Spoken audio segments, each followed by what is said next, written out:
Broke Ride Media.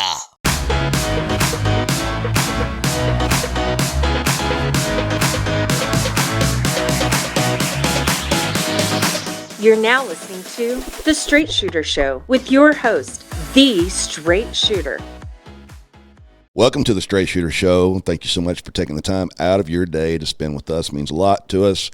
We put an awful lot of work into the show, and it's just for you. Thinking on my way in, I drive an hour in every day or every time we do shoot for the podcast, and I usually have a topic in mind when I'm like in the middle of the week that I want to talk about.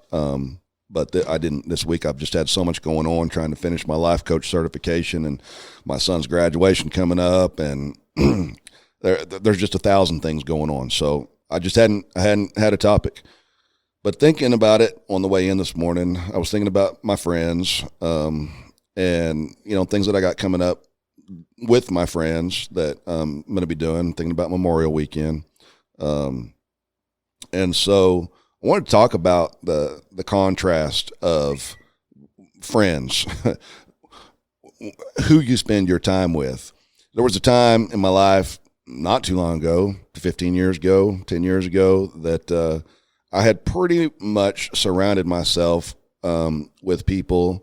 I enjoyed them. They were fun people to be around, but they didn't really have a lot of direction in life, and they liked to party. They liked to go to the bar and drink, and didn't really have any kind of plan for the future. And I mean, these people were in their 30s, late 30s, and just didn't really have any direction. The contrast here is the people that I have surrounded myself with over the last 10 years. They like to have a good time too, but they understand balance. They do have a plan for the future. Conversation topics, is retirement and what our plan is for retirement, and not just like what do we want to do, but how are we going to get there? We talk about investments. We talk about real estate. We talk about things that are going to better us, that are going to put us in positions so that when we get to retirement age, we can still continue to have fun like we're having now. We go to the lake all the time, or we go on little trips, or we play poker. We do whatever we want to do, but we understand that there's a balance there. You've got to have some of your income has got to be going into something for later.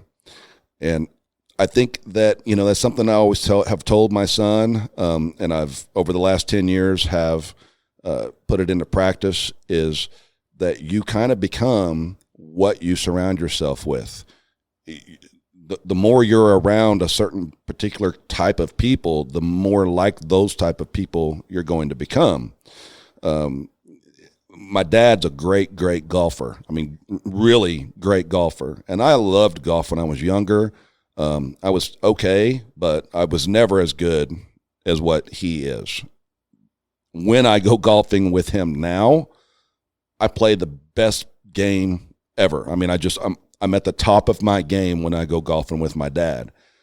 If I go drinking beer and golfing with a couple of guys that, are just, they're not all that great at golfers, my game's not near as good. It's just, it changes your mind. It affects how you think and what quality person that you want to be. And I know that's a small little thing, just going golfing and hacking at the ball, versus being with somebody who is top notch. You want to be your best. You want to compare. You want to be as good. And I would also compare it to, your diet. I mean, if you are, if all you ever do is drink beer, pizza, tacos, chips and dip, if that's all you ever eat, what's going to happen to you? You're feeding your body full of trash, and your physique is going to show that that's what you're doing. Versus if you are putting nutritious foods into your body, you're eating your fish and your chicken and your vegetables, and your physique is going to show that as well. Over time, you are putting healthy things into your body. And the same thing goes with your social life. If you are surrounding yourself by healthy people who have the same desires as you, the same outlook on life as you, it affects you. It's a healthier situation. I'm going to tell one more thing about when I made the decision that I was going to stop hanging around the people that I was hanging around with. I mean, I'd known it for a while that they were kind of takers, and they, like I said, they like to party an awful lot. I mean, like a lot. Like they'd go to the bar. I didn't. I had my son, but they would go to the bar 5-6 nights a week. And I knew if I wanted to go to the bar, they were always down. So, maybe that's partially, which I'd known these people for years. At any rate, because they were takers, one of them I'd built these tables out of pallets for my patio, and I got a new dinette or a new patio set, and I didn't have room for both the pallet tables out there. I kept my OU one. The other one was just a stained wood pallet table. And this particular couple had always tried to get the table from me. They wanted it. And I always told them, I said, well, I can build you one, $150. But of course, they didn't want to buy it. They just wanted me to give them one.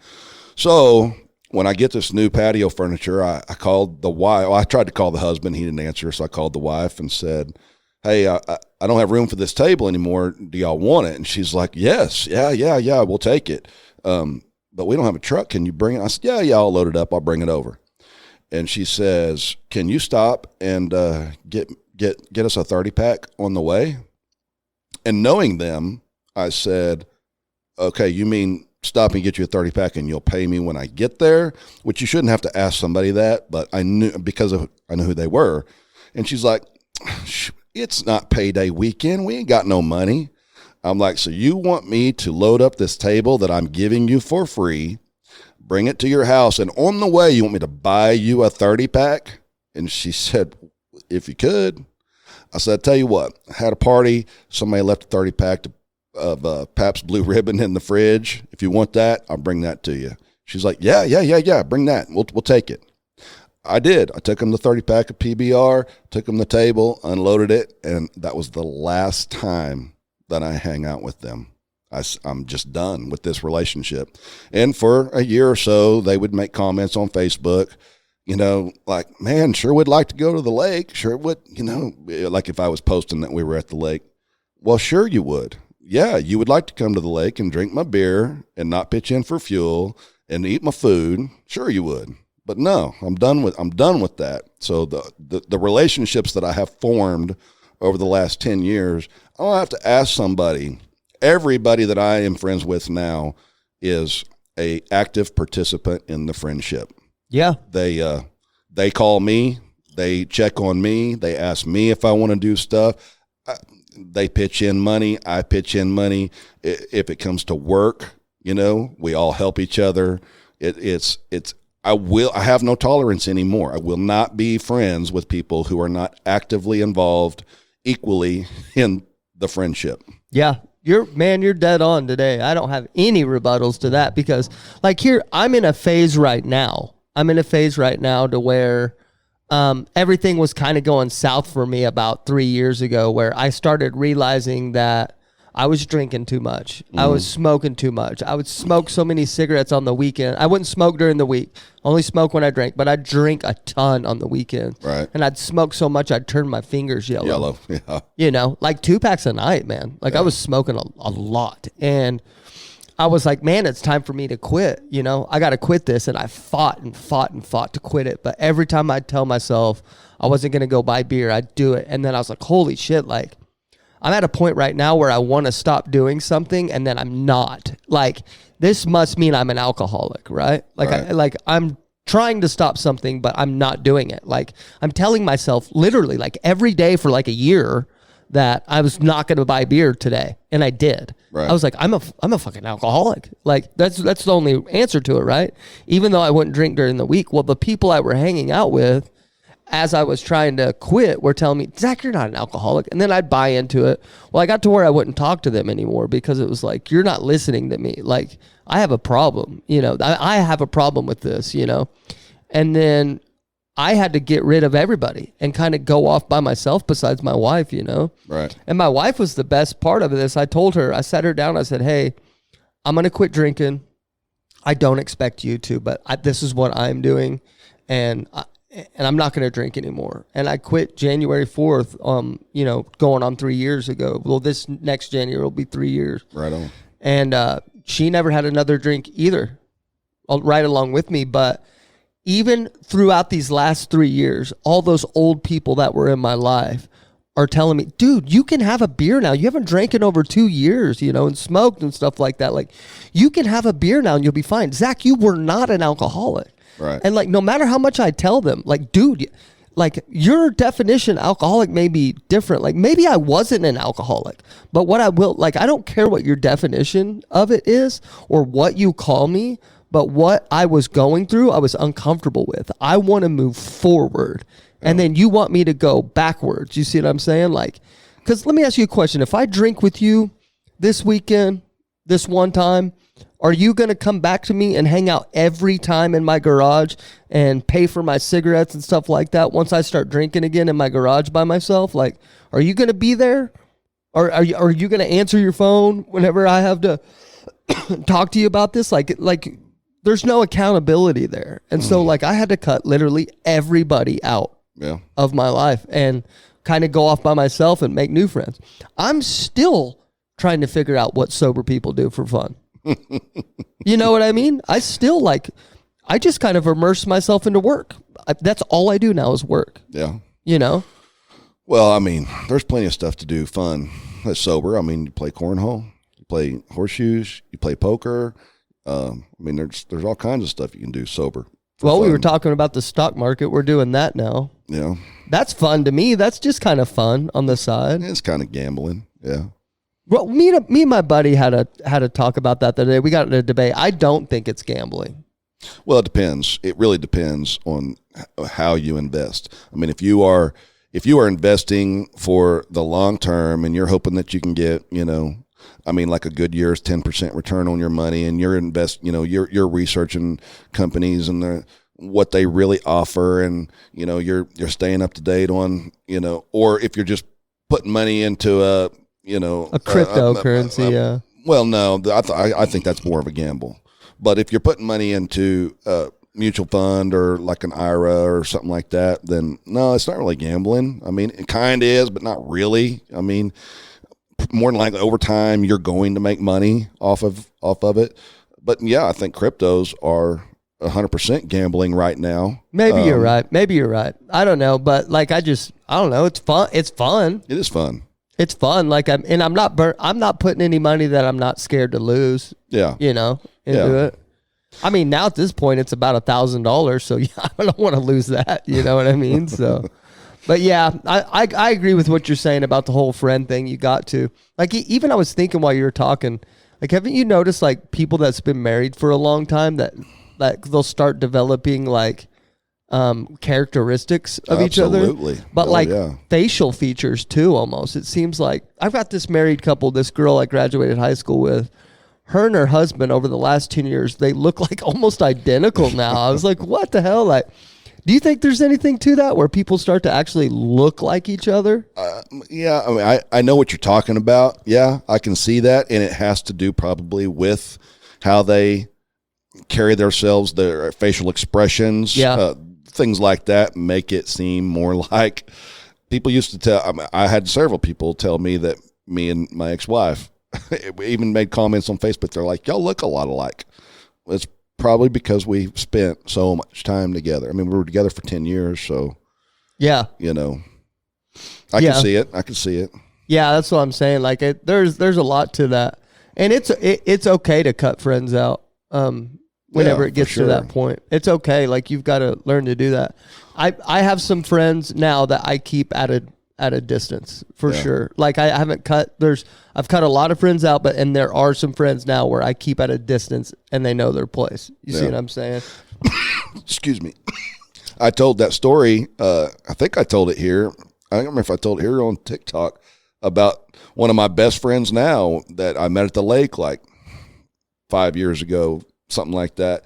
And he was camping next to some friends that I've known for years. And we were camping a little ways away. But that one evening they had come down to our campsite for dinner, and we were hanging around drinking some beer and just bullshitting. And the husband of the couple, they had at the time she was like 3 years old, 2 or 3 years old daughter. And after a while, he's like, man, you know, I think you and I are a lot alike. I think we'd be good friends. I think we ought to get each other's phone numbers and, you know, we can hang out. And I was like, you know what? I'm fine with that.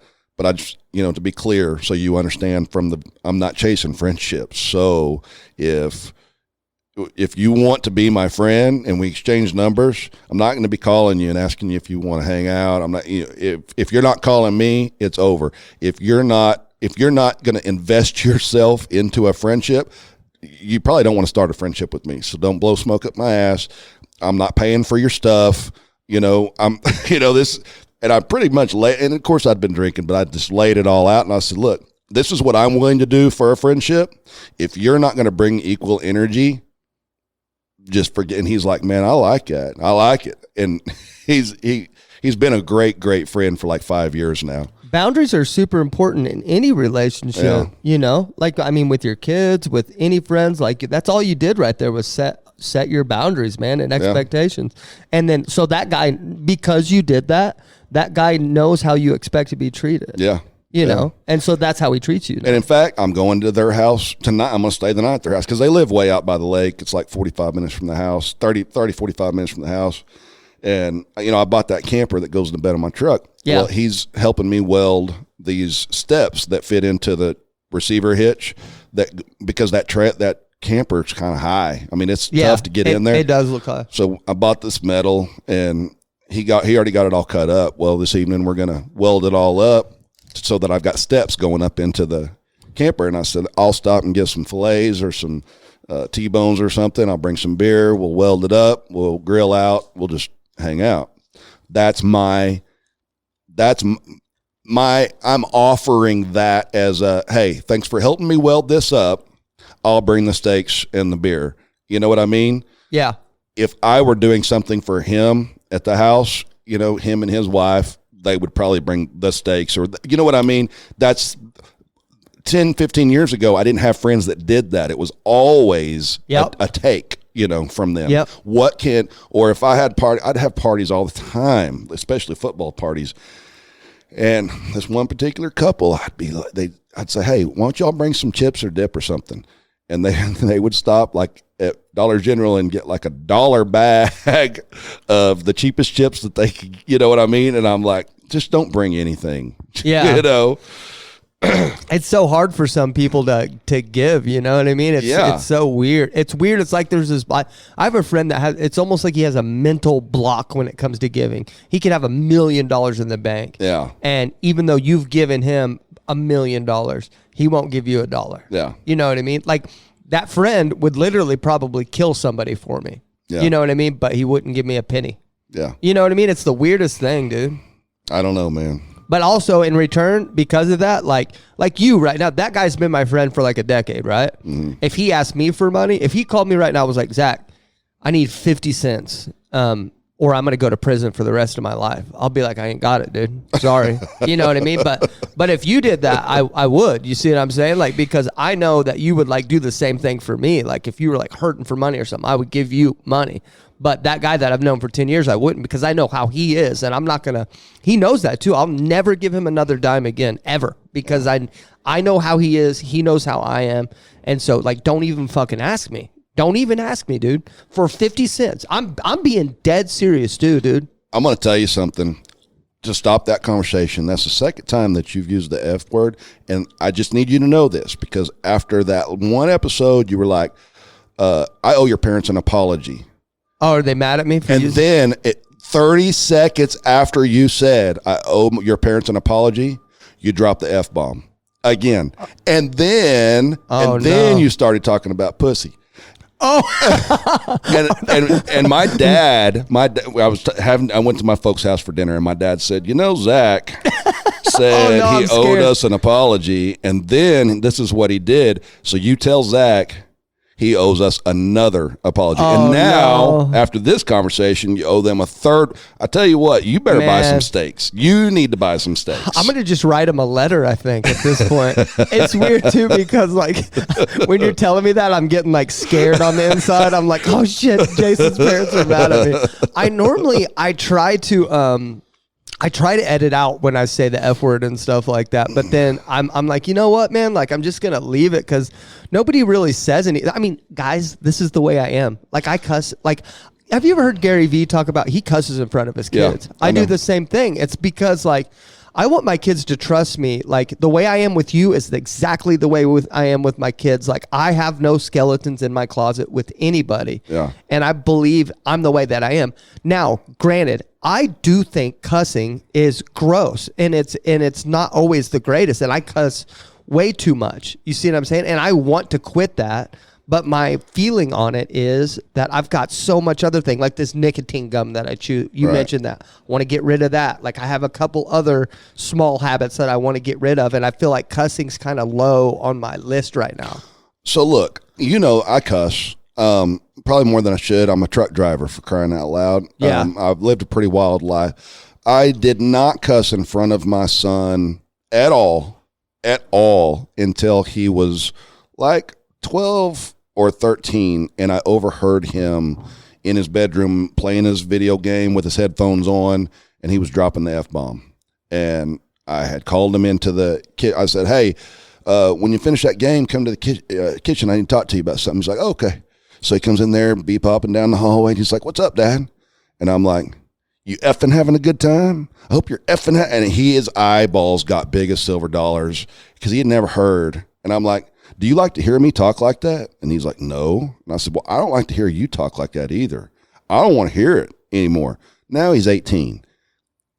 He cusses, I'm not, he understands that there's a time and place, he's not going to cuss in front of grandma and grandpa. Right. Yeah. He is in front of me to a degree. Now, if he just starts popping off the F-bomb, and we're going to, I'm going to say something. He knows like, it. hey, man, like you're getting to where you're using that too much. Yeah. Right. Yeah. But if he throws out some cuss words, I'm not going to say anything because it is what it is, So here's, like on my TikToks, I don't use the F-bomb on my TikToks because I don't know what 7, 8, 9, 10-year-olds are going to see my video. Yeah. Here, more than likely, there's not any 7 to 10-year-olds listening to my podcast. More than likely. If you are, comment. But we don't know. If someone were like, hey, Zach, I'm a 7-year-old, I would instantly stop cussing on here. but that's another thing. We don't know if Sally is driving the kids to school while she's listening to the podcast. Yep. So for that reason, I'm not going to be dropping the F-bomb and stuff on the podcast. I will try to be more conscious about it. And I try to edit it out too. That's the nicest scolding I can give you. And if it continues to happen, then I'm going to have to bend you over my knee. Okay. Can we do it on camera? I don't know. I think no, maybe I'm going to retract that because I sound like you would like it. Yeah. Can I be naked? No, I'm kidding. You weirdo. No, Jeez. I get it. I try not to. But and I'm not cussing on purpose because I believe in authenticity. You see what I'm saying? I know. It's just I get cussing's I just rather not cuss. But like I've developed my entire life, I've been cussing, and it's kind of tough to get rid of. Well, just like this discussion right now is authentic. I didn't say anything to you about it before the podcast. This discussion about cussing is authentic. Yeah. And I agree. Yeah, that's what I'm saying. I'm being very truthful about the way I feel about it. Like I'm not cussing on purpose because I love it and I think it's cool or anything like that. I'd rather sometimes in certain settings when I hear other people cuss, I'm like, ew, that's gross. Stop. But then I'm like, but you cut I probably cuss more than anybody I know. You see what I'm saying? Like I cuss a lot, and it's just, and sometimes when I hear it, it's disgusting. Like I'm like, quit, Zach. Well, if they would let you ride with me one day in the truck at work, you would not feel like you cuss more than anybody you know. Really? Because of traffic? I swear. Yeah, you're in metro traffic. I'm getting worse too because I've been in Norman. I've been in Norman lately because of that storm, and oh my Lord, have mercy, dude. I used to run that route. It's terrible, dude. Norman sucks. It's almost as bad as Edmond, especially with like 100 roofing companies over there trying to get business. Ugh. Yeah, it's annoying. I wish somewhere else would get hit with hail so I could go do it, man. But anyway, so we got a caller today. You remember we've been communicating through email the last couple weeks. Kelli Bearden. I just read all the emails last night. Oh, you read them? Yeah, okay. I normally don't, but I wanted to. She was on my live, and I knew she was going to be on the show, and I thought, I'm going to go ahead and just see what she's had to say so I can kind of have a little, insight. I'm going into this phone conversation because for everybody that listens to the podcast, I'll give you a little rundown for those that maybe just tuning into this episode. Kelli has a live-in guy with her right now that she used to date, right? And you can fill in here, Jason, if you feel like I'm not putting it in. But she used to date him, and he broke up with her and doesn't want to be in a relationship with her anymore, but still lives in the same house. He still has sex with her, and she's still in love with him, still wants to be with him, but he doesn't want to be with her anymore. And she's like torn about what to do. I'm going into this conversation wanting to convince Kelli that of her self-worth and to get out of that shit. I agree with everything you just said, except for that I think on a TikTok, either in an email or a TikTok comment, she said that he seems like he is more invested in the relationship recently. Yeah. So I do want to get to the bottom of what's happened to lead to this point and what is the current status, because I'm on board with you. If he just wants to be with friends with benefits, then be friends with benefits. But if that's what you want, there might be more to the story. I don't want to say too much more because we need more information. Yeah. Okay. So let's get Kelli on the phone and see what she has to say. Cool. Kelli. Hello, Kelli. Hello, Jason. How you feeling today? Pretty good. Just getting some things done. He's on his way home, so he'll be here later this afternoon. So just kind of getting some things done around here till he gets here. Yeah, you excited to see him? Yeah, I am. As crazy and as weird as it sounds, yeah. Okay. Yeah. So what we're going to do here is I think Zach kind of caught up the listeners with where we're at, where you're at. Y'all broke up, or he said he didn't know if he really wanted to be in a relationship anymore. But you still live together, still basically act like a couple, but not technically in a relationship currently. Is that still the case? Yes. Yes.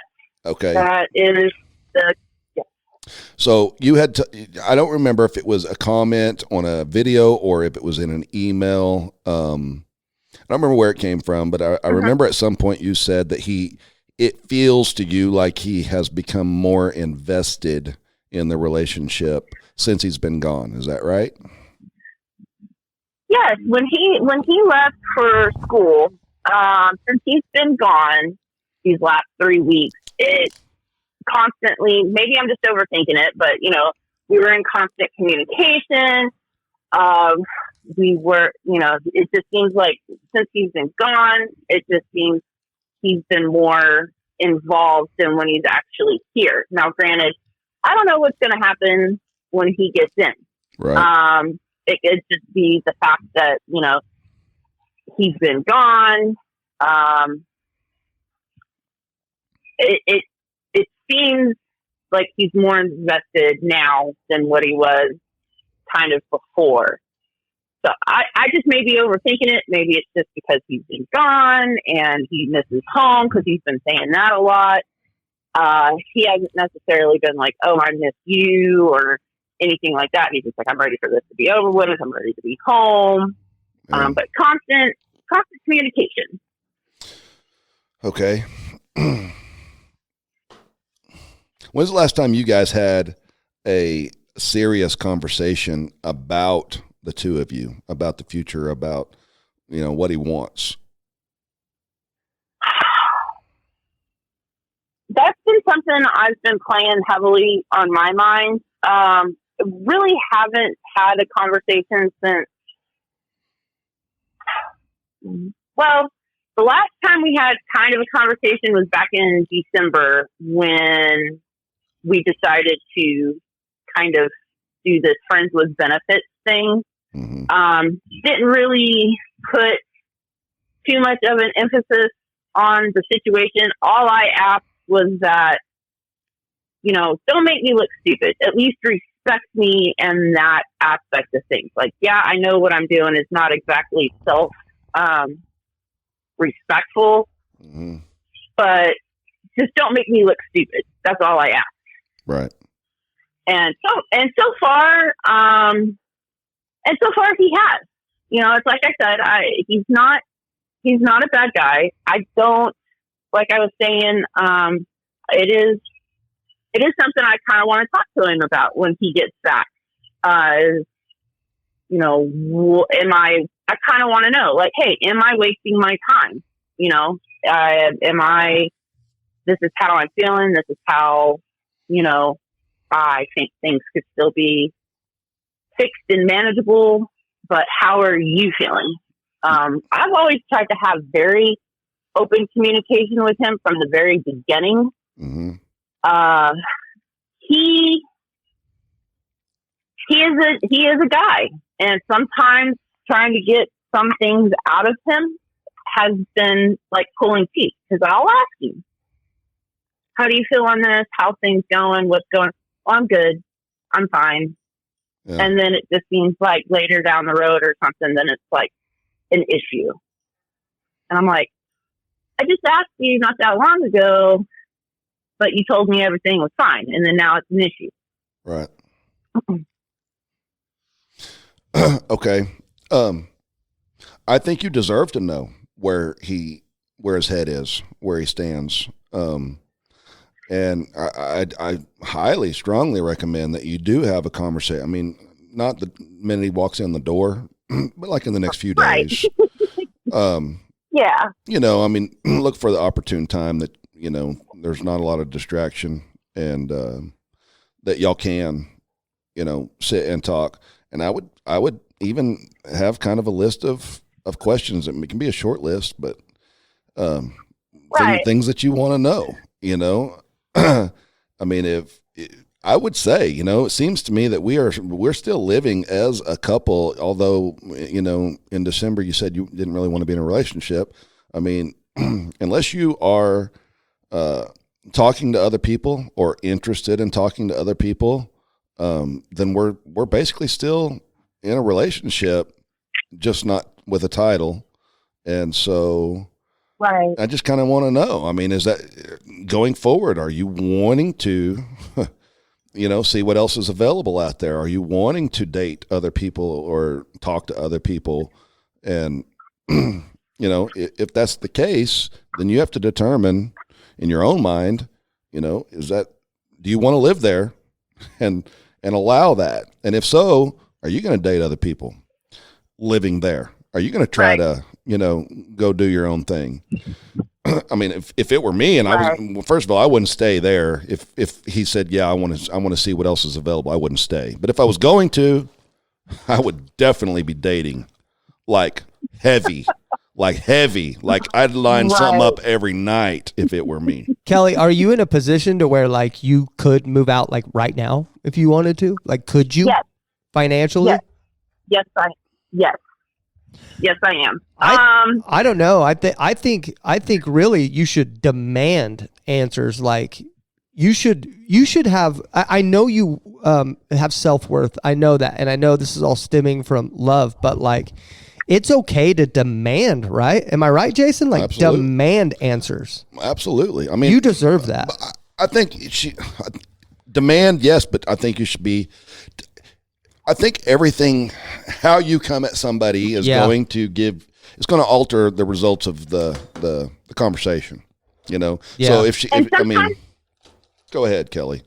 Sometimes that's my issue, because sometimes I don't sugarcoat anything. I am straight in the face to where I've been told multiple times where it just comes off really wrong. So I've been trying to like go through some scenarios in my head of like how I do want to come about this. And because I really am. I'm a very straightforward person as well, to where I've been told, you come off as very, he's actually told me I've come off very commanding, very bossy. And it's like, it's not that. It's just I'm not trying to sugarcoat it. Like, I'm not going to sit there and be, hey, that's just not the type of person that I am. Yeah. Well, let me say this: if you sit him down, and you're not coming from a place from anger, and you're coming just from a place of honesty, and you're sitting him down, like, to me, if he says something about the way you come off, that's a deflection on his part. He's deflecting because he doesn't want to deal with the actual issue. If you sit him down and say, hey, listen, I've been thinking a lot about this. Like, I love you, man. I love you, and I want a future with you, but like, this is starting to get hard on me, this whole situation. I want to know where you're at. And if he's like, well, you're coming off kind of commanding and too forward and stuff like that, no matter how you put that, that's him deflecting. I would agree with that. Right.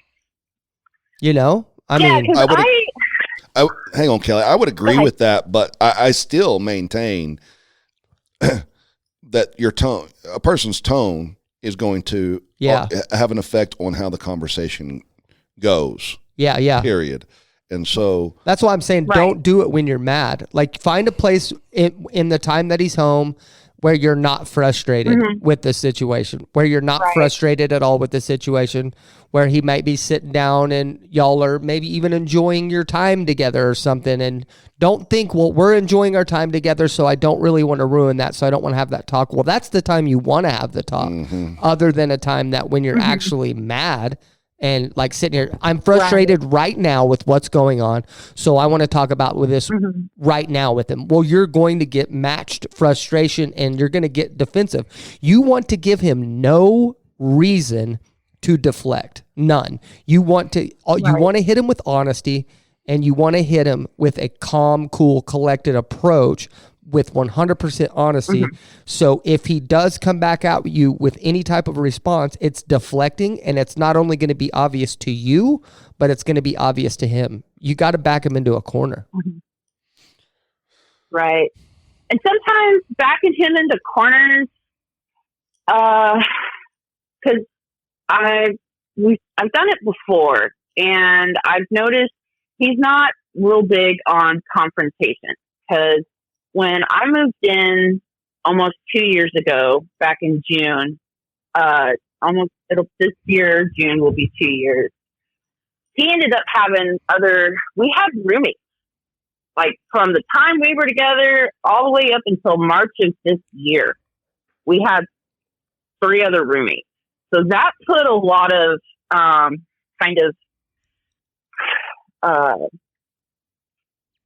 what's the word I'm looking Stress. for? It put a strain on the relationship, because I'd only been in for, I think I was only here maybe a month and a half. I moved in the second weekend of June, and then by the end of August, beginning of September, he had 2 of his friends move in that were a couple. And then they moved out in January of this year. And then March of last year, we had another person move in, and they just moved out March of this year. So it was 5 of us in a house. And I was we and him, we were in a relationship. The other couple moved in. It was friends of his, trying to help them out financially and help them get on their feet and everything.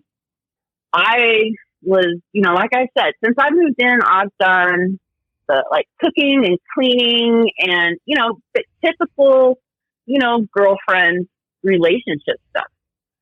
But then the issues started arising with the 2 that moved in. I don't dislike them as people, but their living style and my living style clashed big time. Right. So I was constantly going to him because they were his friends. Not that I didn't get along with them, but the last time I tried confronting them about issues, me and her got into a huge fight.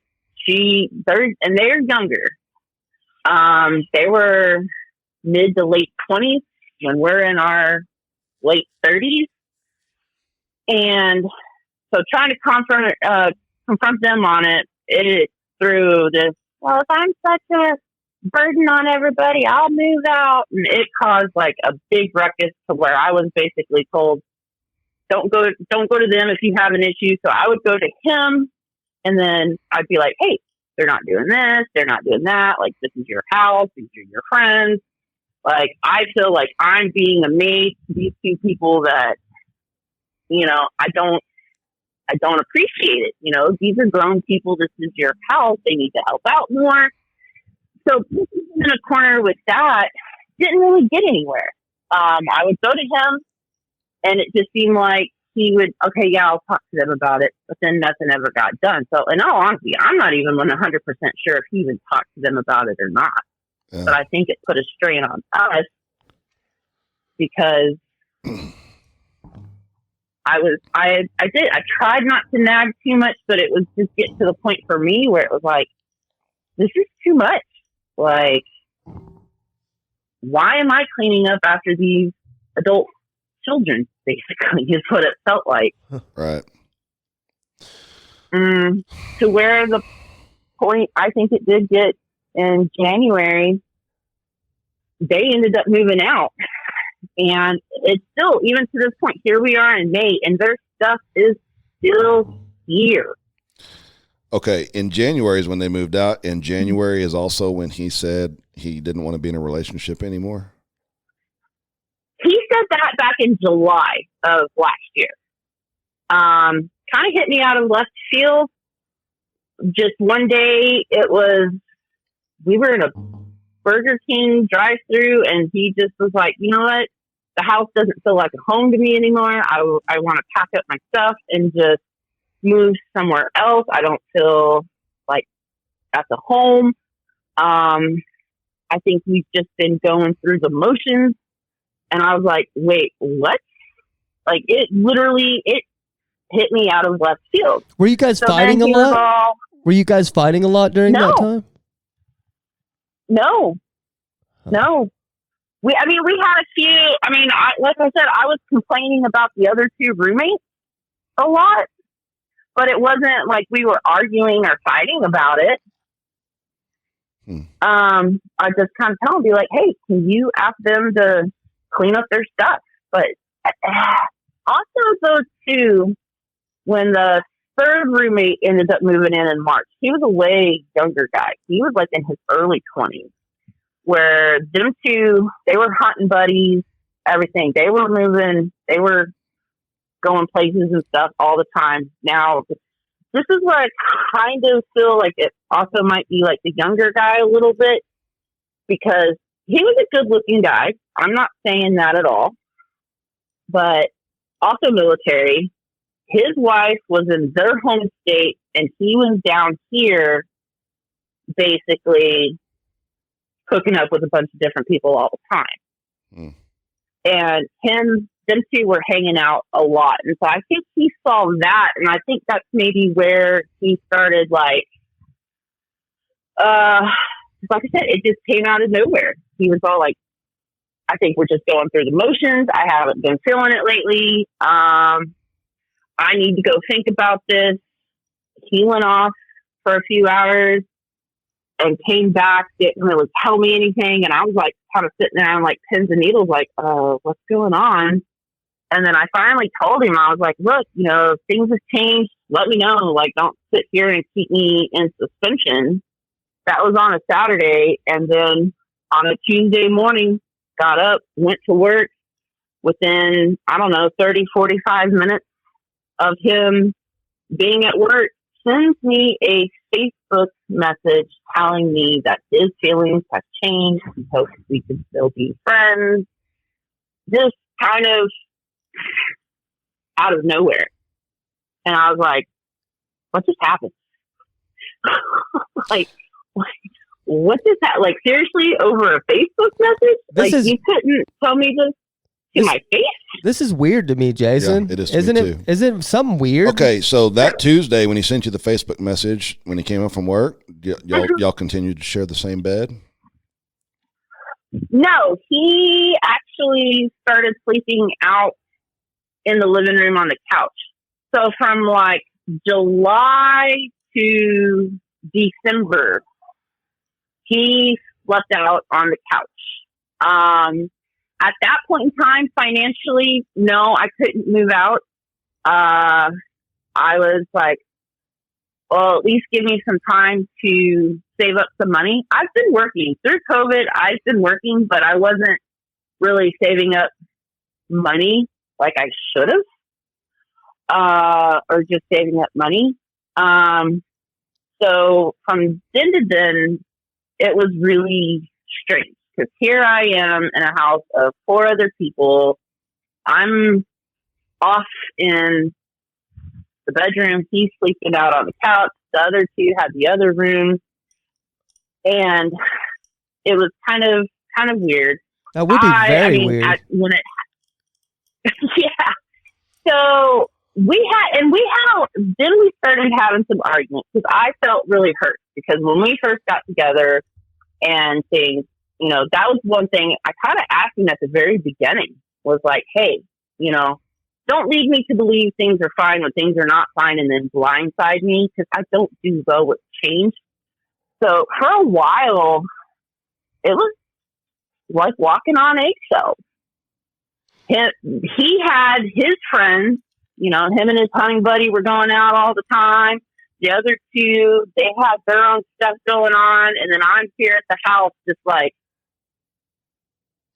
kind of singing Celine Dion in the bathroom, like all by myself type situation. Because I was like, I've got one more question, Kelli, for you. Yeah. Because you guys are in the military, right? So has he ever been seen war or anything? Like, has he been overseas? Has he ever been through something traumatic in the military? Yes. He was in the Marines, like right out of high school, was in the Marines for 4 years, got out, and then met his separated wife, got her pregnant, and then joined back in 2007.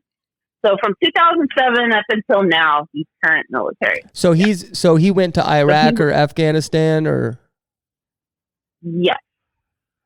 See, because Jason, like we always like to jump straight, like in scenarios like this, we always like to jump straight to cheating, right? Like we like to lean towards that whenever we hear stuff like this. But then I got to thinking that like this guy sounds depressed to me, Are you thinking that could be an option? Because like I don't like, it almost seems like he loves her and still wants her around, but he's just like, it with something like that where it comes out of nowhere, but for like almost a year they've been together still, like in the same house, and it seems like he's not. I mean, like, and it sounds like he still calls you every day. Yeah. I mean, I think a lot of I would agree with the depression because when his separated wife and kids moved out, he does miss his kids. He does not get to see his kids very regularly. With him being in the military, then being back in Oklahoma, he doesn't get the time to be able to go see his kids. And we've had that conversation. I know he misses his kids. We can't discount the fact that he saw war. That's the biggest thing that's sticking out to me right now. Yeah. Have y'all okay, so for 6 months he slept on the couch. Are y'all back? Yes. Are y'all sharing a bed now again? And if so, for how long? Yes. Since December, January. He went to go visit his kids back for Christmas. And again, when he was up there, it was a lot of texting, messaging back and forth. And then the sexual aspect kind of came back into it. We did end up sleeping together right before he left to go visit his kids. Yeah. And then I kind of told him, I was like, look, I'm not stupid. I know, this does not mean we're back together just because we had sexual relations. All I'm asking is that just don't make me look stupid. I even kind of, like I said in my email, it's like I'm kind of giving him his cake and letting him eat it too, because I was like, I don't care if you talk to other people, just don't rub it in my face. Do I know if he's talking to other people? No, I don't. I don't know for a fact, but sometimes the way he talks to people, I could be sitting right next to him and I can kind of tell when he like turns his phone to where I can't really see it. God, Kelli. Okay. Hear me out. I don't. Okay. So maybe it's not cheating, because that's what we always like to lean towards that when weird stuff like this happens. But I'm going to be honest with you. I want your opinion on this, Jason. I don't really care what the reason was. I want her out of there. That's what I want. That's what I want for Kelli. It seems like, because like you want this relationship, and if he really is still dealing with stuff from war, like you can't fix that. He has to do that. And if he's not willing to talk about it, I don't know what it is, but like, I don't know. I want you to, time goes by so fast, and we talk about this all the time. Jason talks about this all the time. Sometimes we waste too much time on the wrong person. And then you wake up someday and you're 30, and then you're 40, and then you're 50, What's your thoughts, Jason? Kelli, I think that, you're seeing the signs that he is talking to other people. You just said that you can tell that, he's turning his phone where you can't see. You gave him permission to talk to other people and said, don't rub it in my face. If that's not okay with you, you gave the permission, but maybe now you're feeling a different way about it. Then, and I would, I'm assuming you haven't, right? You haven't talked to other guys or, entertained other guys. Is that true or not? I tried, and dating's so hard. When I ended up getting, me and him, we jumped real fast. I started talking to him it's been about 2 years now. About this time frame, 2 years ago is when I started talking to him. And I had been single for like 3 years, a couple of years, was out in the dating pool and everything. Then we jumped into this. And that was right after like his separated wife and kids moved out. Like it was literally, he moved them out one weekend, and then the next weekend I was moving in. Like I knew. So like you were saying in the other one, it seemed, he even kind of told me. He's been upfront and honest about, the wife situation and his kids. Like I knew. He didn't hide that from me. I knew, eyes wide open going in. And the reason why I jumped in with moving in with him so quickly was I ended up getting into a situation that I had no other choice at the time. So I kind of did like a blind leap of faith. So you needed a place. You needed a place to live. Yes. Yes. Okay. Well. And go ahead. I've also asked him. Now, granted, I don't know. These people lie all the time. I've asked him quite a few times, point blank, "Are you talking with anybody else?" He says no. But sometimes, like I said, sometimes the way he is with his phone, like I said in my email, I've kind of seen certain comments that he's left on TikToks and stuff. Now, living here, he's not out running the streets. Since everybody's moved out, he's not out running the streets or anything like that. Because he's in a predicament here. Like I said, he's still married. Dave, she's gone to talk to a lawyer. He says now that they're just waiting for the court to sign off on it. But in the eyes of the military, it's a big no-no. Right. What we're doing is big no. He's still married. Yeah. Okay, Kelli. Like I said, yeah, go ahead. No, you go ahead. What else did you have? No, no, I was just going to reiterate. He claims he's not, but I don't know. I don't know anything for a fact. Maybe it's because I did tell him I didn't want to know. Yeah. But yeah, I'm in a weird. I was hoping with him being gone, like I said, that he's gone. He's going to be gone for 3.5 weeks. You know, this is now the chance and the opportunity to get in the right headspace of getting out. Like, you know, get out, go do my own thing. But then, I don't know. Like I said, he's very attentive, still constant communication. So yeah, I definitely, I've been thinking about it too, sitting down, and I think his answer is really gonna give me the answer that I'm looking for. Well, the constant communication, I'm not saying that it is the case, but he's out of town, you're there. Part of that could have been just keeping tabs, on you, even though he may have said, I don't want to be in a relationship. And you told him he's free to talk to other people. In his mind, he's like, well, that means she's free to talk to other people, and I'm out of town for 3 weeks. Don't tell him what she's doing. I'm going to make sure and keep contact with her so I know what she's doing. Make sure she's not out with somebody else. Not saying that's the case, but I can see that being a very right. But anyways, okay, the fact that you moved in with him so quickly after his wife and kids moved out, first of all, he wasn't ready for another relationship, period. He was not ready for another relationship with anybody. And so I think it is odd that he pulled out of the blue the way that he did without really much discussion. Just, I don't think my feelings have changed. I think that he probably does really like you a lot. And he probably does want to be with you, but the fact that he wasn't ready for a relationship and he didn't, play the field, he didn't see what else was out there. And, it probably makes him nervous to, be in a committed relationship with somebody to go straight from one to the other without any time in between, without dating, without doing anything. I can see that being problematic.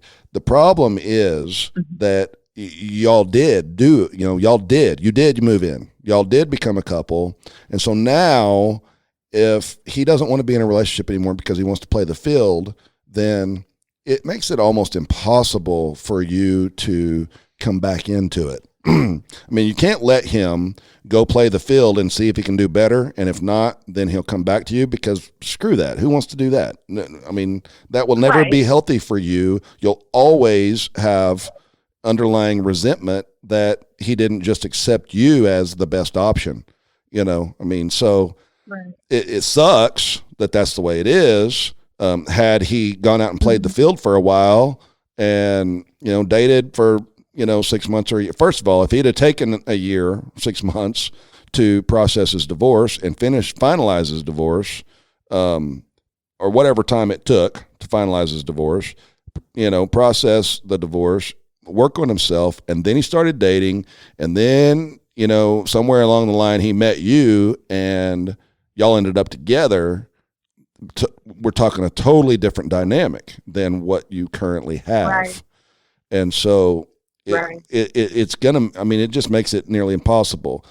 Even if you set him down at this point and say, I need answers, you've been very attentive. We've been talking on the phone every day for 6 months, however long y'all been sharing the same bed. It feels like we're back in a relationship, but I know you said you didn't want one. Do you still feel that way? If you don't want one, then, I probably need to vacate.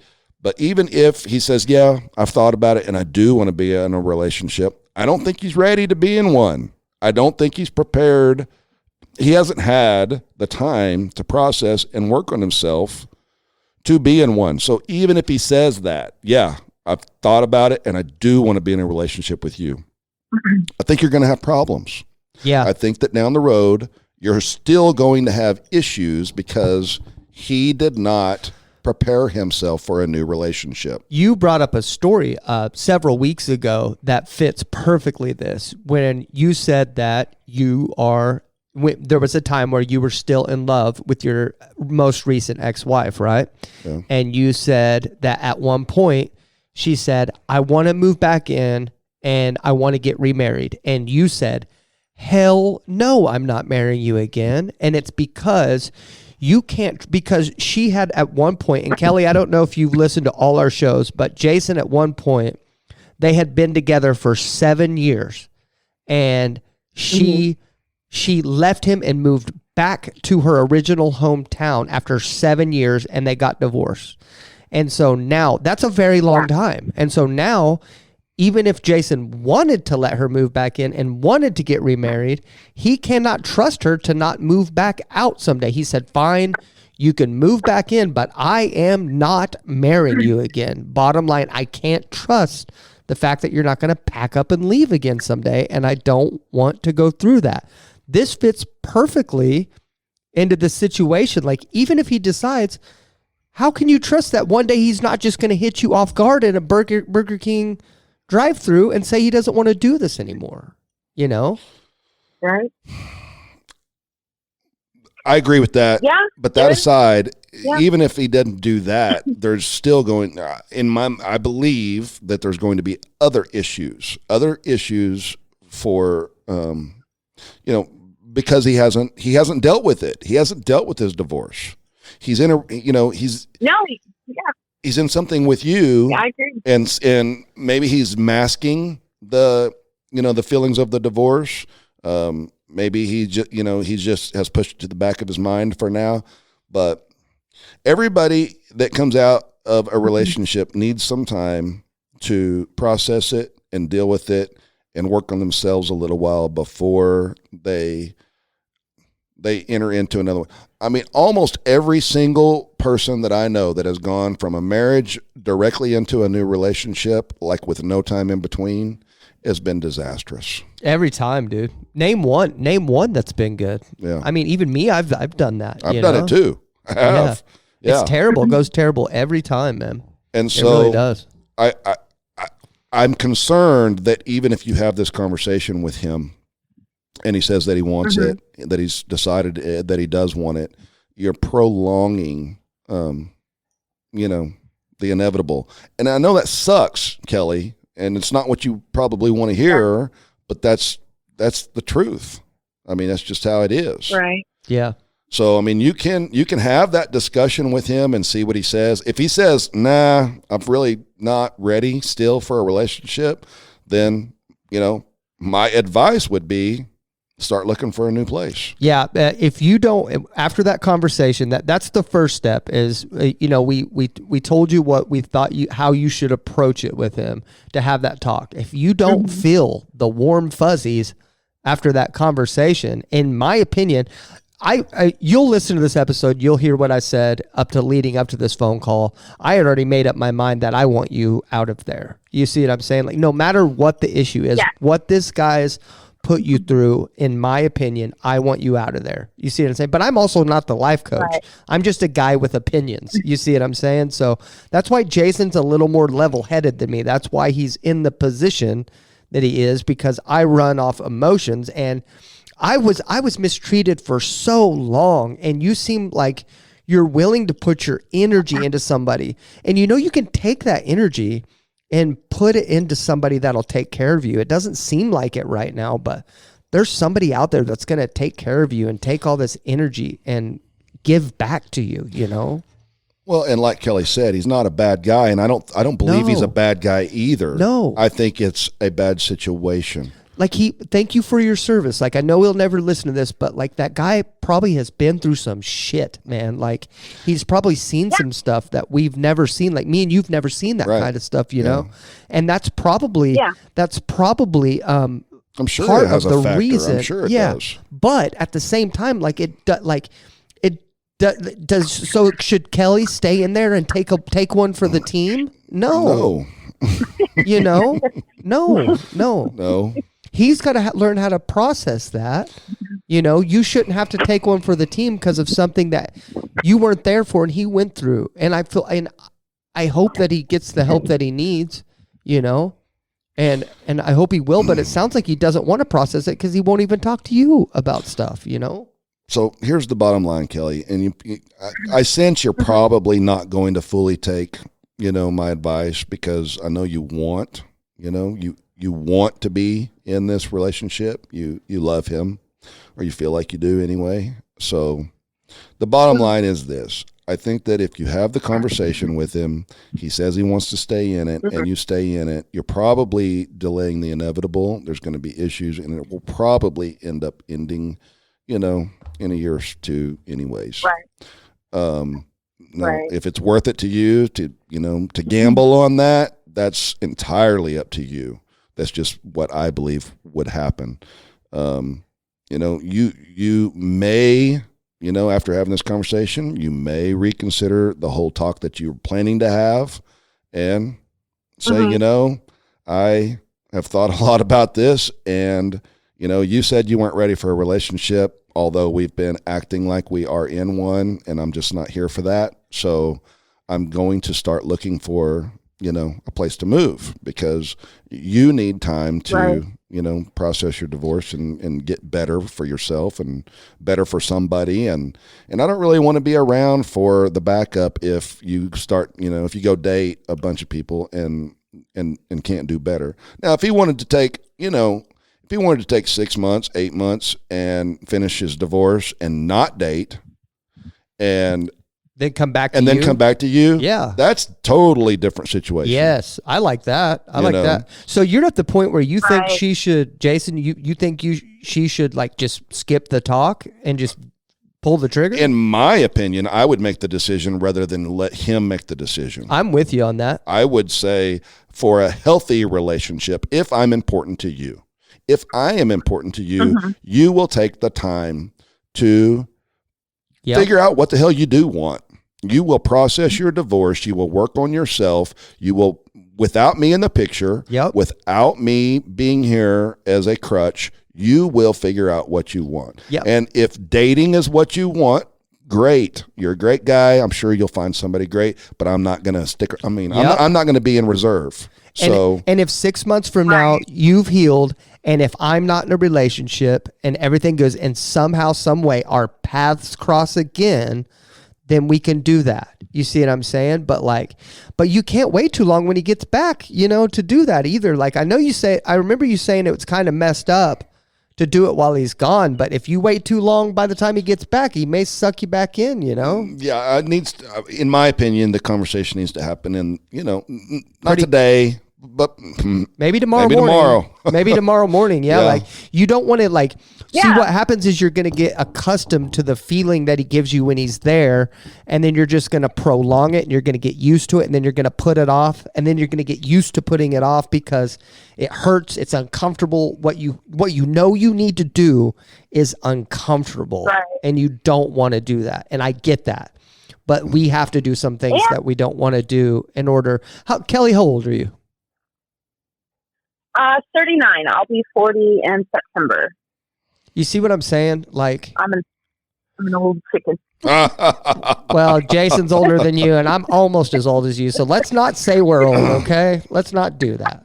And my wife is 2 years older than you, so no, we're not old. Well, actually, I call her old all the time. But what I'm saying is like, you know, you've been around long enough to know that time is starting to go by very fast for us. Like, life goes by quick. We don't have the time to waste these large chunks of time on things that aren't going to work. And when we know they're not, we don't have time to do that anymore. Like, you deserve something great. And it sounds like you're ready to give a lot of yourself to somebody. Yeah. And I do. I have that very maternal, my grandparents raised me, so a lot of it, I think with my grandmother doting on me, I dote on everybody.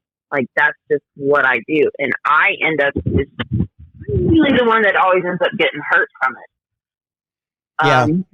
Like, you know, he told me, now granted, I don't know his separated wife, at all. And of course, when we first got together, it was, he was telling me about how she didn't do this, she didn't do that. So I tried to step up and kind of do the things like he said she never did.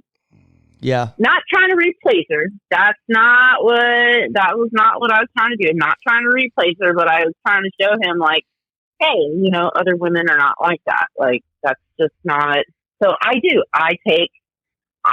and maybe that's another thing too. I'm very motherly. Like, I'm that type of person. Like, I constantly am reminding him, like, hey, you got a doctor's appointment today, or hey, you've got this going on. And he's, I'm just that type of. Well, I need a person like that in my life. Do you have kids, Kelli? I like to take care of.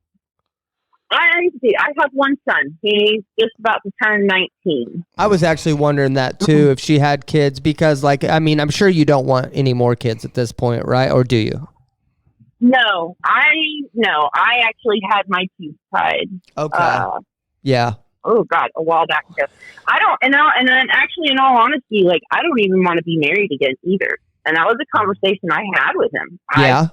Everybody that I've been in a relationship with, I've even said, I'm like, look, I'm dating to be in a committed relationship, but I'm not looking to get married again. You and I are on the same exact path. Yeah. Yeah. And I've told everybody that I've gotten with, within the last 8 years since my divorce. I'm like, look, I'm not looking to get married, but I do want to have that committed relationship. I don't want to have to worry, I don't want to put stuff down on paper and then have to go through what I went through again. Yeah. I don't want to do that, but I definitely want to have that strong bond connection. Yeah. Yeah. It doesn't sound like you're going to get it here, And I've always been the one to get shit on. Well, that's how it works. That's how it works. But it shouldn't change the way you are, though. It should not change the way you are. Do not change. Be yourself. You just got to find somebody that's going to respect the way that you are. Like, my wife is very, very submissive, and she's very passive. She's a very passive person, and she has been ran over her whole life in relationships.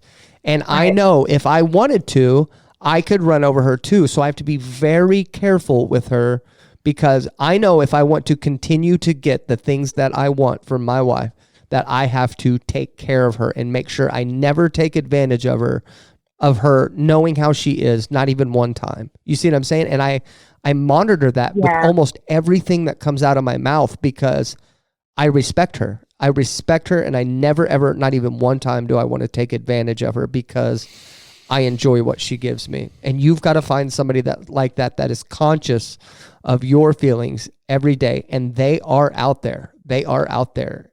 You just got to do it, Right. And I think that's what my issue is. I put so much focus and energy on somebody that I kind of, I almost get giddy with just bare minimum. Yeah. Yeah. I get so, it's one of those, like I said, I'm sitting there, I'll sit there and wait for him to text. And then when it does happen, my brain lights up like freaking 4th of July. I'm like, oh, and it sucks. And it does suck. And I do know what my issue is. I'm not going to lie. There's stuff that I need to work on too. Yeah.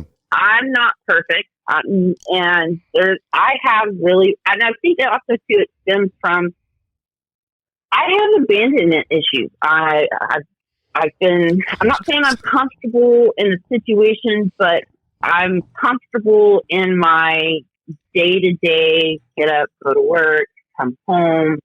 I've got a good system going, and if I was to move, that would cause chaos for me.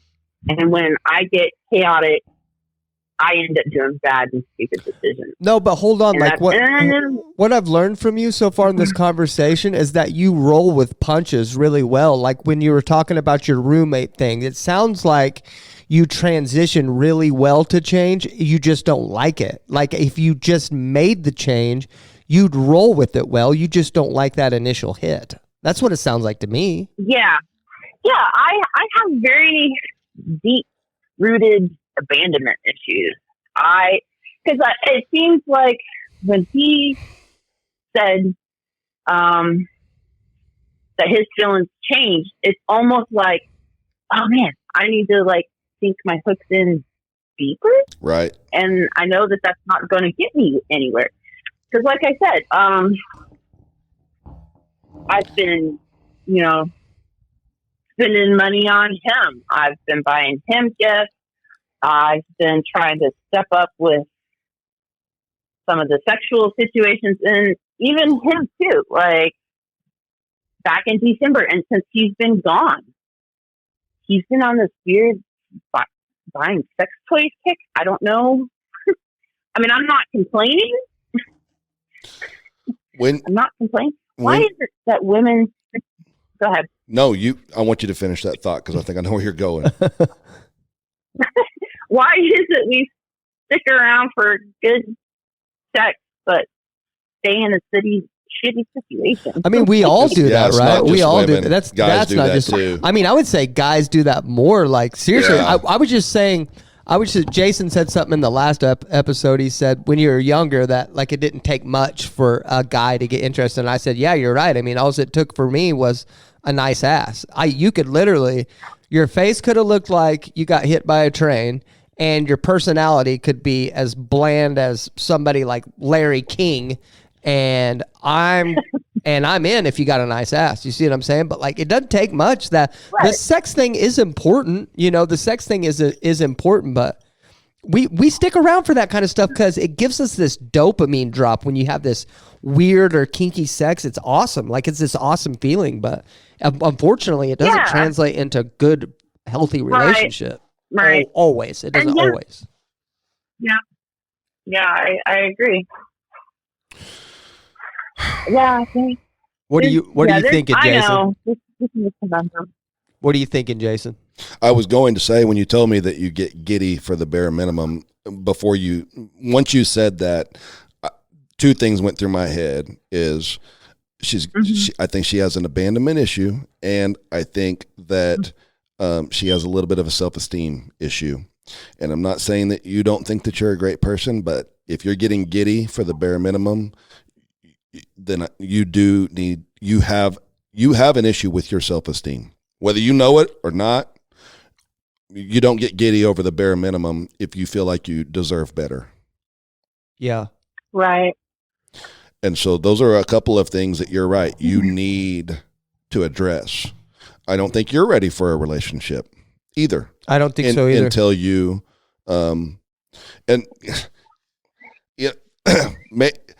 I tell people sometimes that friend with benefits is not a bad thing. It's not a bad thing if both people are free to do whatever the hell they want. Emotionally as well. Yeah. Yeah. So, but to be a live-in sex with, a live-in friend with benefits where one person is basically free to do what they want, the other one's not really interested in doing anything else. It's an unequal situation. Yeah. And it sets you up to be hurt. I'm going to just, there's a lot still here we could unpack, with dealing with the issues that you need to deal with. We don't know what all issues he has to deal with besides his divorce, but we know there's issues there. We know that he jumped into a relationship too soon. And like I said earlier, you're probably not going to take my advice. Maybe you will, but I know you want to be in this. I hope you do. And you don't want to give up, the good sex, but there will be other good sex. Yep. Right. If this ends. I think I agree with, I definitely still want to have the conversation with him because and another thing too is, while he's been gone for 3 weeks, I don't know what he's been doing. Exactly, we've only had phone conversations and things like that, but I know it's easy to message and talk with multiple people at one time. I'm not So I don't know. It's one of those, I judge people more based on facial expressions and body language. Yeah. So I definitely still want to have the conversation with him and see what he says. And I think that's really what's going to put, basically the nail in the coffin. Yeah. Really. And I want to say, I want to say this to you, and it may not mean much coming from a dork like me, but I think you're great. And I think I'm a super nerdy person. But what'd she say? Super nerdy? I'm a nerdy person. Oh, that's what I'm saying. It may not mean I- much coming from a geek like me, but I think you're great. I think you deserve the world. It sounds like you're ready to put what a relationship needs into it. It seems like you're doing your half, and I think you will do your half in whatever relationship you get to. And I think you should value yourself. I think that's the first thing you should get down. Before you even worry about that guy, you need to learn to value yourself. And when you do that, you cannot go wrong. Learn to take that value and portray it into every life situation.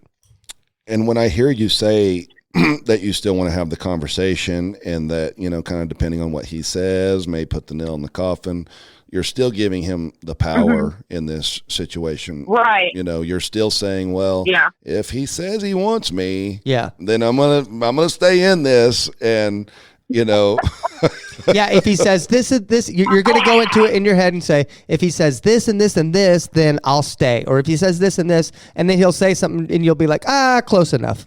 You know what I mean? Like, close enough. He said, you know, it's tough. Yeah. I want you to keep in touch with us though. That is why I said I don't believe that she's going to take my advice, because she wants this. She wants to be hard and see, you know, she wants to let it play out. And I mean, as long as he doesn't say, nope, don't want to be in a relationship, still want to do my own thing, then she might exit. But if he gives any indication that there's hope that there's still going to be a relationship, I'm not seeing you going anywhere. Yeah. And that's, and in all honesty, also too, kind of touching back on what you said too about like a year or two from now, you know, he is still active duty military, and I know he's been here at this duty station longer than he should have. And he actually made a comment the other day, because there's been talk about him PCSing, which is the next move to the next duty station. And he made a comment when I was talking to him the other night about how he got on their website that they have for lists of who's moving and when, and they put him down to move from here in 2022, which is next year.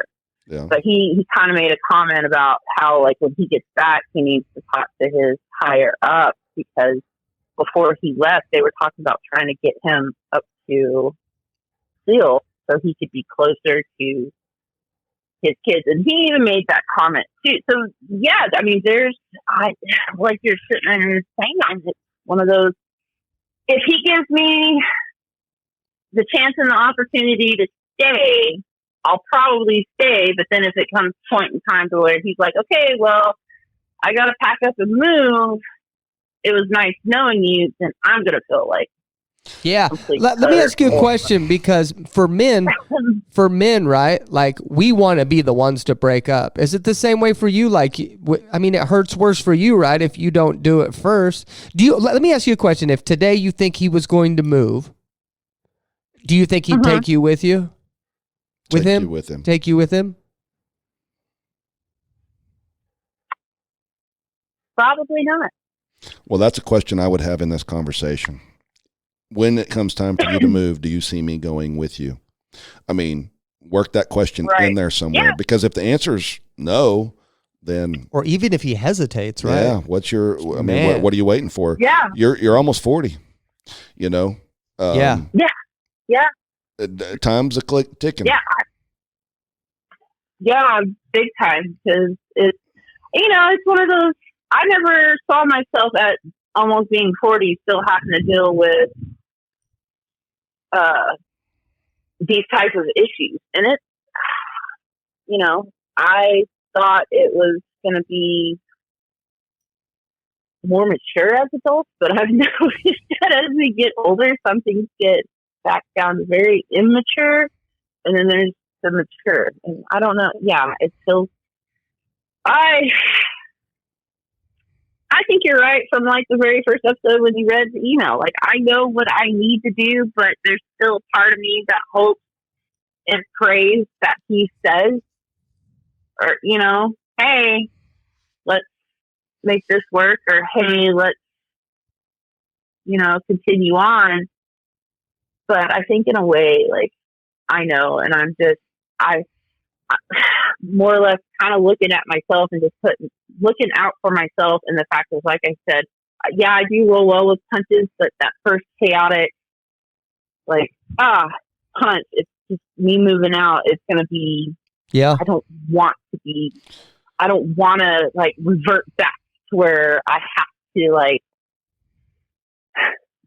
Well, it sounds like he's gonna put you in that position if you don't. It sounds like he's gonna put you in that position anyway. You see what I'm saying? Whether that's this weekend's conversation or 3 months, 3 months, or a year from now. Yeah. So, like I said earlier, it's like you're prolonging the inevitable. I would rather do it. I would rather have the control. Me too. Of it, rather than being put in the position of having to do that. Now, I'm hearing what you're saying. Right.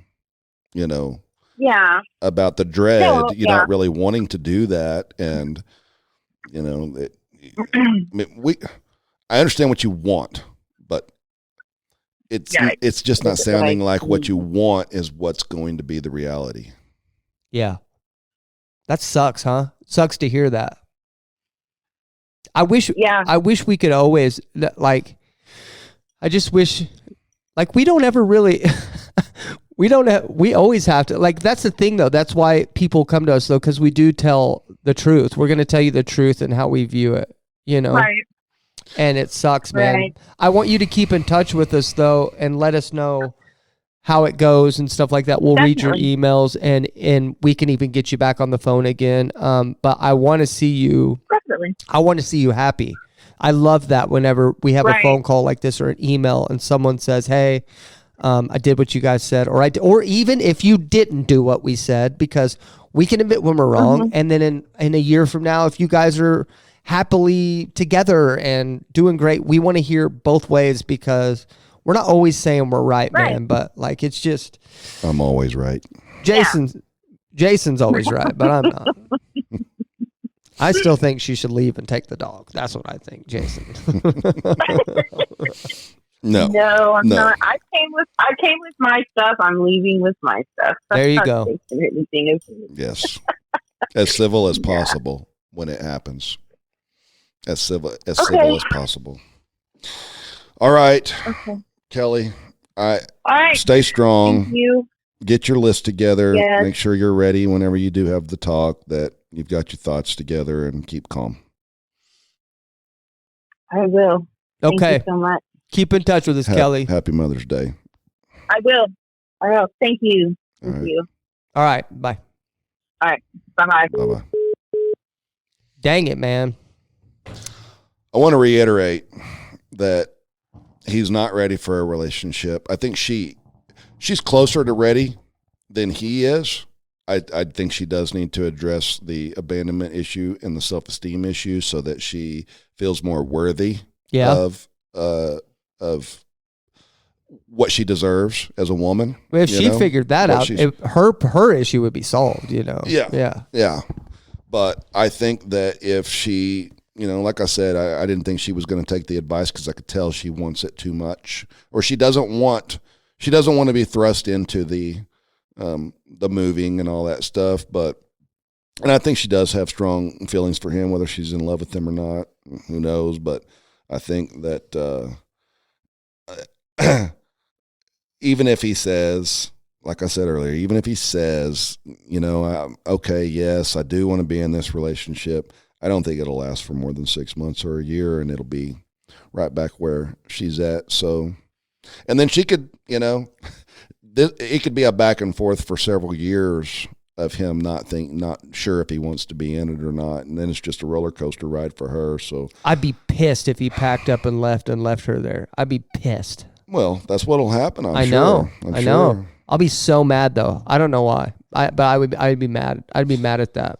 I wish that she would just take my advice and take control of the situation and explain to him that he needs to put some thought into what he really wants going forward. And if dating and seeing what else is available, then he should do that when he's ready. He shouldn't do it right now, but when he's ready, he should do it. Yeah. But by doing that, he is forfeiting her. Yep. I agree.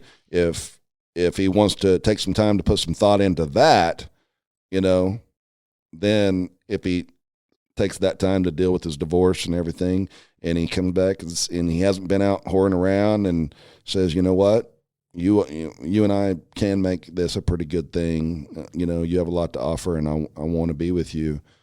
Okay, then they've got a foundation that they can work off of, build off of. Yeah, it's not gonna play out that way. No, I know. Well, it seems like she's like, because that first email she sent, she was just like genuinely looking for advice, right? And then she got our response. And then the second email was her trying to convince us. Yeah, that. And then this phone call was a little more justifying, but then her a little more preparing for what she knows she needs to do. Yeah. I feel like she's at least starting the process of preparing, of doing what she needs to do, starting it. I don't know if she's there yet. I mean, she could pull the trigger tomorrow, maybe. She may think about this more tonight and fully pull the trigger. You don't think so? No. I think she's going to do exactly what she said she's going to do. She's going to talk to him, and she's going to look for any crack in what he says to make it okay. Yeah, that's what I think. Even if she doesn't hear what she wants to hear, she'll be like, "Oh, close enough." Yep, yeah, that's what I think. Well, and the reason why you're able to say that is probably because you've been through something similar like that, and you stayed way too long. I did too. Yeah, I did too, man. And I've seen other people do it, and I stayed in a relationship. Whenever I didn't have anything that I couldn't justify it, I was like, well, staying for the kids, I've got a client that I'm working with right now that he knows exactly what he needs to do. He knows he doesn't need to be with the woman that he's with. And I said, on the first phone call, we're almost to the end, and I said, it's great sex, isn't it? He said, God dang, man, you're right. That is it. That is the draw. That's the hold. That's the common denominator. She's got a hold on me. And I'm like, but based on everything you've told me, He goes, I know. I just can't make myself. I said, well, you have to make yourself. You have to realize there is amazing sex with other people.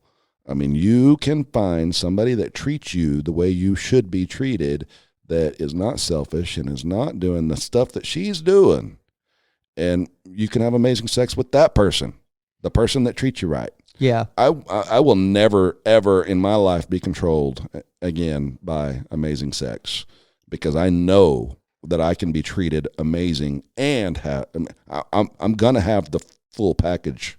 Or not at all. What sucks about it is that initial period when you break up with someone where you had great sex is then you start to venture out and you start to have sex with other people. And it's not near as good. It's not near the same as what it was. But because there was all that emotion tied to it, Yeah. Like, and so when you're going with somebody else, that emotion's not there, and you're sitting there. The reason why you're having sex with someone else and be like, I wonder if I can have the same sex as I did with him or her. And then you do it, and then you realize, oh, this isn't near the same, whenever it could have been. Well, it's not, emotion is a huge part of it, but also when you've been with somebody for a while, you learn them. They learn you. They know what you want. You know what they want, and it becomes amazing. When you're with somebody brand new that you don't have any emotional attachment to, you're not even sure if you want to be in a relationship with them. It's just the act. They don't know they don't know. They don't know that thing that you like, or what you want them to say, or what, they don't know. I was going to say, name one time where you had sex with a girl for the first time and it was great, but I've got one. where I had sex with a girl the first time. She was talking a bunch of crazy shit in my ear, and I was like, "Hey, I like that. I've never had anybody do that before." You know, but like it's, you don't. Do you have one? Do you have a story? I mean, you don't have to tell me the story, but like, when you have sex with a person for the first time, it was great. Yeah, but most of the time it's not, though, right? Most of the time, not. Most of the time it's not, because it's awkward, it's weird, and there's no emotion tied to it. You know, so I don't know, Kelly. I don't know. I hope you make the right decision. You know what you need to do. But maybe she'll keep in touch with us. And she seems like a lovely girl. She really does. She seems really awesome, doesn't she? Yeah. Good head on her shoulders. And the crazy thing is, she says she's got the money to go right now. She's got everything she needs to do. She's just got to pull the trigger. That's it. Have you ever seen her on TikTok? I mean, I don't think she has any videos, but she comments on my stuff, so I've seen a picture of her. She's a really pretty girl. Is she really? Let me look her up real quick. She's really pretty and would have no problem, attracting men. Okay, I'll look it up later. It's going to come through this. So, like, she's beautiful then? No, she's very pretty, very attractive young lady. Yeah. Man. So, well, Kelly, keep in touch with us. Well, I think we're like at hour 30, hour 40 now. So here's to a long episode. So go ahead and take us out. All right. Well, y'all may not agree with everything that I say here, but one thing's for sure, I'm always going to shoot you straight. You have been listening to The Straight Shooter Show. Come back every Wednesday for new episodes.